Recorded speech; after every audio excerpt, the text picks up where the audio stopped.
Hi, my name's Starsky and welcome to From the Studio on Clubbing TV. In this episode, I'm going to be taking a look at the ridiculously cool Polyend Tracker.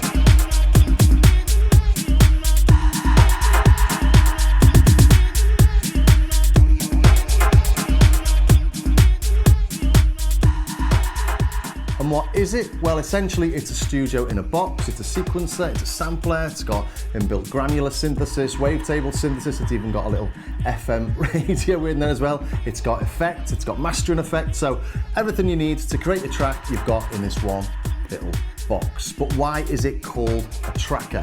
Well, it doesn't use conventional sequencing methods that are sort of based on old analog methods that you used to get from a recording console onto tape, and it's all quite linear. The roots of this are firmly based in 1980s home computers and in computer games in particular, where processing power was limited, memory was limited, so this is a really efficient way of making a sequence. And looking at this, you can see here we've got 8 tracks.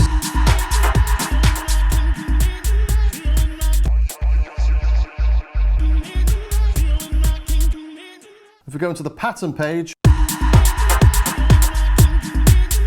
and what you can see there is it's playing down through the sequence rather than left to right, which is what you normally get. But the big thing about this is that every single step can have a different instrument on it. We've got 4 parameters we can use on every step. We've got the note, got the instrument. So in here I've got how many instruments already loaded in. We've got, I think I've got 27 in there. You can get up to 64. We've got effects as well, and these effects are a bit more like MIDI effects plus some audio effects. So we have things like filters, overdrive, LFOs, random note, random instrument. We've got rolls, glide, panning, micro tune. So it's a really efficient way of doing stuff. On every step, it's just got 4 things to remember: the note, the instrument, FX1 and FX2 parameters. And to me, that means there's less to get bogged down in. It's really focused, but it also means because it's using a low amount of processing power, the timing is really good.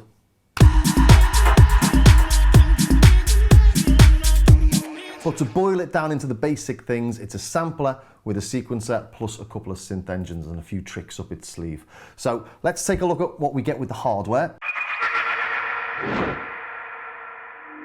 It's a really, really nice little unit, this. It's got a fair bit of weight to it. It hasn't got its own power, it hasn't got a battery, so this is powered via USB-C. You can power it via your computer if you want. It doesn't take up much energy at all. Got this jog wheel here, and this feels really nice actually. It's got a sort of bit of resistance, but it doesn't click, but it moves to independent points. So when you're trying to do anything precisely, you can actually move to the next parameter value really easily.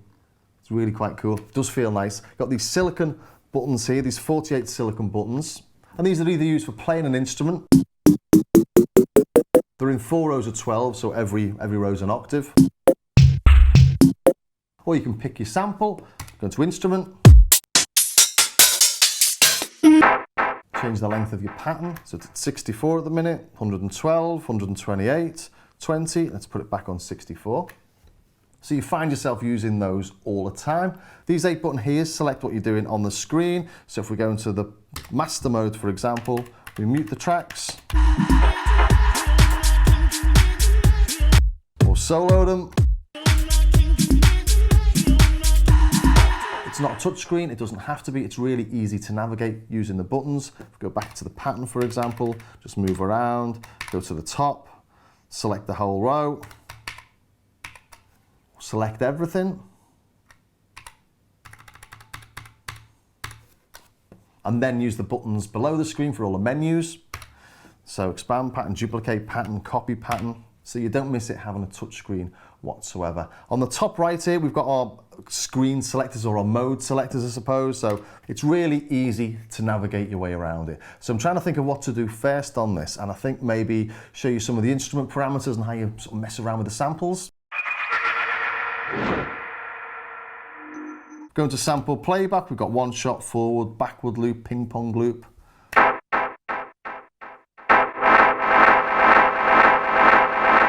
And we can even make a wavetable from that, so you can create your own digital oscillators. Go down to the wavetable.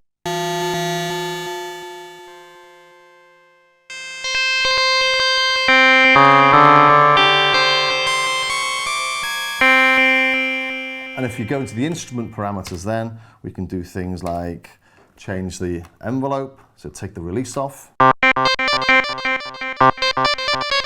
And you can hear that's got a decay on it. If we go into next page, go to the effects, we can take that decay off. I'll add a reverb. And we've got other things like the bit depth and the overdrive. But let's load another sample and play with chopping it up. 1, 2, 3, 4, 5, 6, 7, 8, 9, 10. 1, 2, 3, 4, 5, 6, 7, 8, 9, 10. These are just numbers. These are just numbers. 1, 2, 3, 4, 5, 5, 6, 7, 8, 9, 10. 1, 2, 3, 4, 5, 5, 6, 7, 8, 9, 10.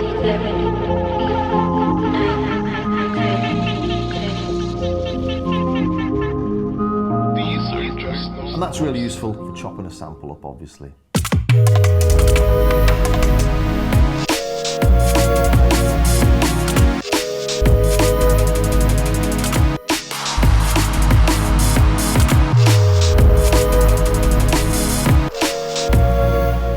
All sorts of fun to be had with it, obviously. And then we've got a sample editor where we can add effects to it. And if we go into the sample editor, we can see all the effects we've got here: crop, reverse, normalize, compressor, delay. So we try and add a delay to it.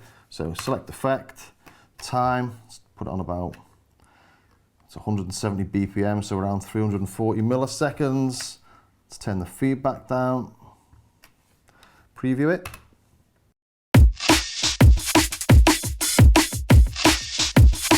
Very basic controls, but very useful as well. And once you've done that, so I've previewed it there, if you apply it, you've applied it to the sample. The sample's still on your SD card as it was in its raw form, but in the song now, that's got the delay on it.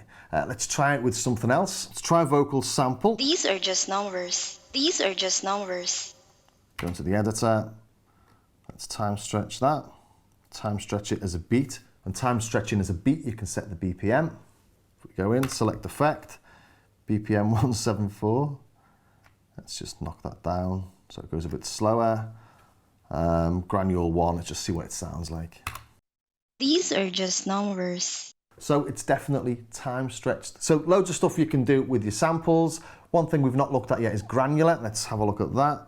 So go into sample playback, bring it to granular using this voice. Let's change the position a little bit, change the length. Messing around, really.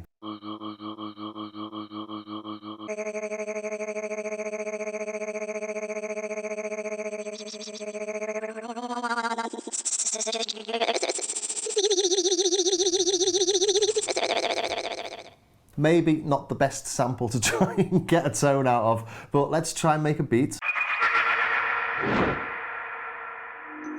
So we've got an empty pattern here. Let's start off by adding a hi-hat.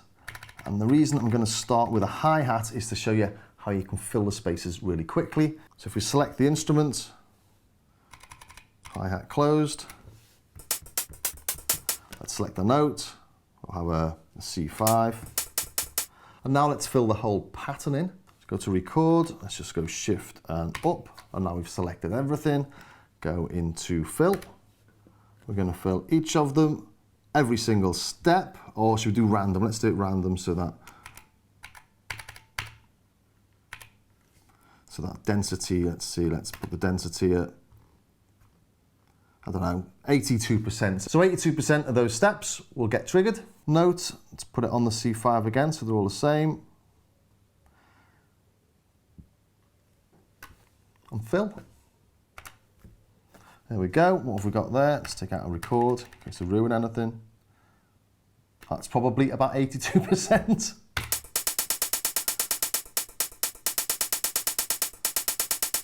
That'll do for now. Let's put some closed hats in. Every fourth step. And we want fill type is constant and the note C5 again. Fill it. We do the same with the kick. Want to fill every fourth step. Each of them fill type constant, note C5, fill. And there we've got one on the start of every beat. But we've used 3 tracks there. We can render that down into a single track. And that track that you heard at the intro, for example, that's 8 tracks. So we could render those first 3 or 4 tracks. If we go into pattern, let's render those. We go shift. Let's do the first couple of bars. There we go. Render selection, render and load. We've got it there. If we go to sample playback, here it is. We've also got a song mode. If we go into song mode, so we've got different patterns playing here. Let's play it.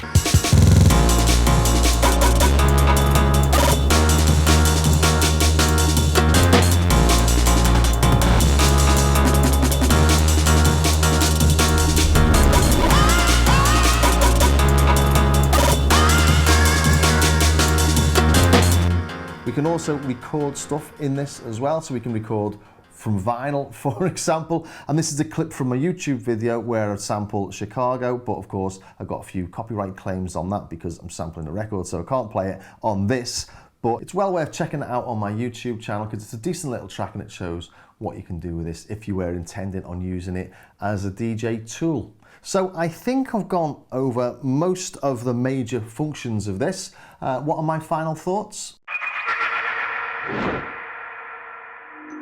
Well, you might have gathered, I think this is a really cool and creative little tool. Although you can create what you want on it, you can create a whole album or a whole set, it limits what you can do by necessity really because of the size of it. So you don't have access to all the VSTs you've got on your computer, you don't have access to all the synths you've got in the studio, so it sort of focuses your mind. And this has been on holiday with me quite a few times and I've just found it's a really nice little thing to get ideas going. And because you write stuff in a different way because it's a tracker, you do create things that you wouldn't normally create. So well worth checking out, and if you are into your beats and creating music on the go, this is a great little tool, no complaints whatsoever. I really, really like it. And if you enjoyed that, don't forget you can catch it whenever you like on our Club and TV official YouTube channel on the From the Studio playlist. And if you're onto your synths and your drum machines, do check out my Starsky Carr channel as well, where as I said, I've got a nice little demo of this as well. So I'll see you in the next episode of From the Studio.